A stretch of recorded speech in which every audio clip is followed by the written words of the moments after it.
First off, I want to, Creighton's a tremendous team, and they are really hard to play against. They're a tremendous offensive team. They put you in a lot of bad spots on the defensive end just with how they can shoot the ball, and they spread the court, and they move all over the place. They play fast. But I thought our guys did a tremendous job of guarding them. Our defense, like I've been trying to preach to our guys, it's the first time we keep track of kills, which a kill is getting 3 stops in a row. And for the first time, we've been over 7. We actually had eight kills tonight. Well, when you get 7 or more, you win 96% of your games. And it's the first time we've done that since DePaul. Back the first time at the very first game of the Big East season. If we can get that type of effort on the defensive end and intensity and attention to detail against a really, really talented Creighton team, well-coached team, then we're going to put ourselves in a lot of games here in a position to get some wins here down the stretch. Really happy for our guys. Obviously, we haven't been getting the results that we want, and it's not always easy. Sometimes guys start to lose confidence and lose belief, but our guys have stuck with it. They've had tremendous practices. I thought our guys bring it every single day. Our guys work hard, bring great energy. We had that stretch there in the second half where we had a lot of turnovers, where we've had those stretches that have been really hurting us here, especially as of recent. And I thought the response that our guys had was tremendous. Even the huddle that we had at the very end of the game, I think we were down by 5 with about 2:18 or so to go, and our guys still believed. You could tell the togetherness was still there, and the fight was still there. So really happy for our guys. Obviously, it's just one game, but we got to get back to work. Obviously, going to be playing against a really tough Providence team on the road on Saturday.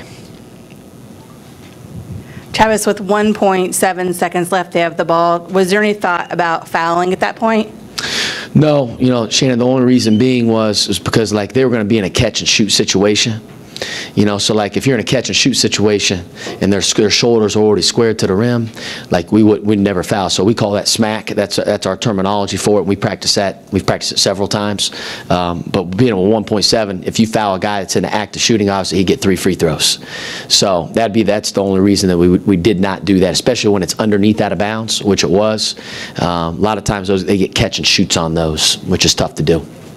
What did you think of Najee tonight?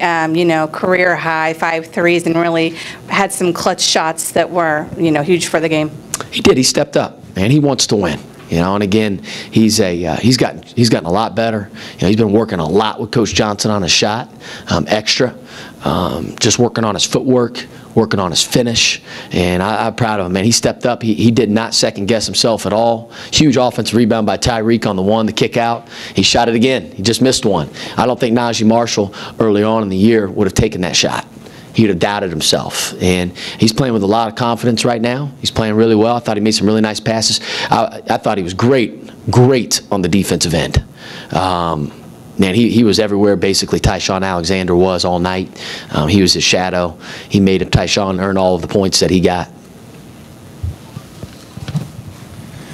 Can you put into perspective how tough that runner was by Najee in overtime to make it 64-61? I mean, he had a defender kind of draped all over him, and he still found a way to finish. Yeah, that's a hard shot.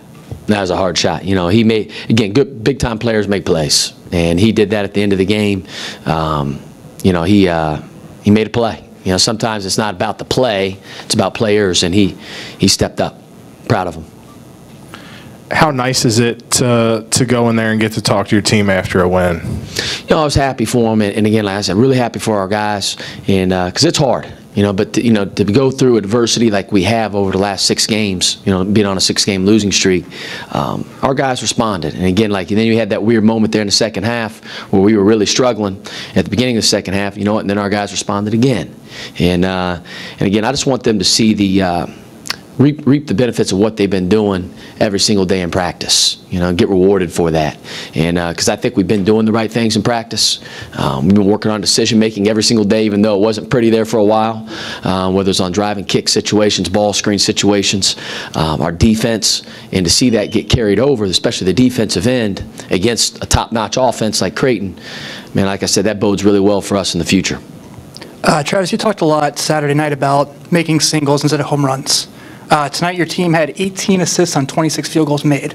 Yep. Talk about how big that was for your team in a night when you guys were struggling to get wins, and you finally had that happen tonight. Yeah, no, I thought overall our ball moved. And, again, I think just making, simple plays, like just how you would make this, in possession number 2 of the game, when you drive, a guy helps, and you should kick the ball.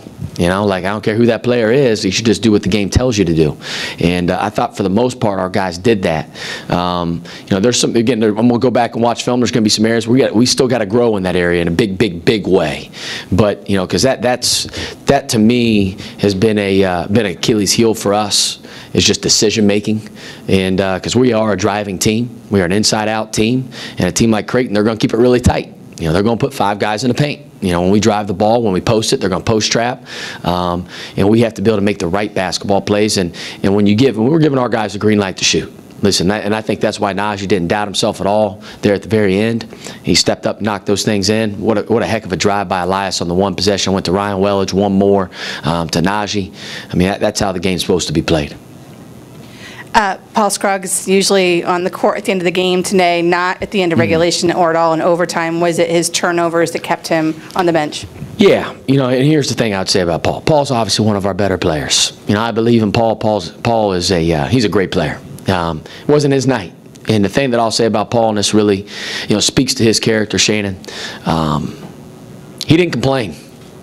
I saw him on the bench getting excited every time we got a score, got a stop. I heard him. He was giving guys high fives. He was a terrific teammate. And I told him in front of the entire team, I know it's not easy. Everybody wants to be in the game. And I'll never forget when I was, we were first year in the Big East, we were actually down in the Bahamas. And it was a trip that we'd like to forget. We didn't do real well down there. But I went to the championship game just as a casual fan. Villanova was playing Iowa in that game. And Jay Wright sat, 2 of his better players, the seniors, and they actually played Josh Hart and Chris Jenkins. And I'll never forget how excited those seniors were, Javon Pinkston and those guys, for the freshmen. And I thought Paul did that tonight. And because it's not easy. It is not easy. He wants to be in there, but he's also all about winning. And like I told him tonight, like, he was really selfless. He was a great teammate, and he impacted winning in a big way, even though he wasn't in the game in overtime or at the end of regulation. He really impacted our team in a positive way. Moving forward, what can he do to cut down on some of those turnovers? He's got to make better decisions, Shannon. I mean, like, some of them are, it's like he had a couple. I know a couple of them were one-handed passes. He's got to stop doing that. I mean, like, at this level, it's big boy basketball. You got to catch with 2, you got to pass with 2, you got to land on 2. You just got to make better decisions. And I think sometimes, how it is when you get a couple turnovers, then you start thinking about it. In basketball, you can't think. You got to be instinct. You got to use your instincts. It's got to be quick decisions. And I think that's kind of what happened to him tonight. But trust me, Paul's a big-time player. He's going to continue to be a big-time player for us. Coach, Creighton seemed to switch between a man-to-man and a zone defense. How do you think that affected the offense? I thought their zone really affected us there, especially in the second half. I didn't think we got to our action as quick as I wanted to. We went to a couple different offenses within the zone. I didn't think we executed it great. Kind of slowed us down. But again, like I said, I thought then once we got our rhythm after a while, and that's why they went more man late. I thought we got a couple quick baskets against their zone, kind of flashing from behind. I thought that really helped. Also, you guys held Crampel to 5 points in the second half and the overtime period. What do you think made the difference between that and the first half? I thought Tyreek Jones, number 1, did a great job in the second half and in overtime. He had his way a little bit with Zach tonight early on in the first half, and Zach's got to continue to get better. He's got to be able to hold his ground. Crampel was very, very, very physical. They were also trying the first half. They were really trying to expose Ryan Wellage. They would get the switch, and then they would try to, because for us, Ryan's a 4, and whenever he never gets over the top of a ball screen within our defensive system, and I felt like we had to make that adjustment on the fly in the first half, so we just started telling him, you got to get over that ball screen. I don't want you on Crampel. He's too physical. So I thought that also helped as well.